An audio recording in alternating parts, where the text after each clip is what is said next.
నమస్తే అండి. నమస్తే అండి. మాది కమలాపురం అండి, కొత్త కమలాపురం. మా గ్రామం కొత్త కమలాపురం, ఖమ్మం జిల్లా, సింగరేణి మండలం. నా పేరు మల్లం నాగయ్య. నేను లిటిల్ స్టార్ వేసా విత్తనం, కానీ నలుగురు వేసుకునే విధంగా వేసుకోవచ్చు. మంచిది, నెంబర్ 1 క్వాలిటీ. ఎకరానికి 40 క్వింటాలు అయిద్ది అనుకుంటాను నేను. 40 క్వింటాలు వస్తుంది. వస్తుంది. నేను సాల్ తోట వేసా, తోట కాదు ఇది. ఇంతకుముందు వేసారు ఈ వెరైటీ మీరు? లేదండి, ఫస్ట్ టైం వేసా.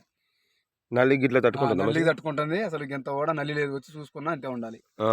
నల్లి అయితే లేదు. ఇప్పుడు ఈ ఎకరం మొత్తం మీద కూడా నల్లి అయితే లేదు. ఈ ధరినట్టుంది, ఆ ధరినట్టునే ఉంది. రైతులు ఏమంటారు? మీ చుట్టుపక్కల ఉన్న వాళ్ళు ఉంటారు కదా, ఏమన్నారు? మంచిగా ఉందంటారు. తోట బాగుందంటారు. అయితే ఈసారి ఎన్ని ఎకరాలు వేస్తారు? ఈసారి వేయాలి, ఒక 7 ఎకరాలు పెట్టాలి. 7 ఎకరాలు లిటర్ సార్ వేస్తారా మొత్తం? లిటర్ సారే పెడదామని, ఏరేది లేకుండా. కానీ పూర్ణ గారు మంచిగానే చేసిండు, మంచిగానే ఇచ్చిండు.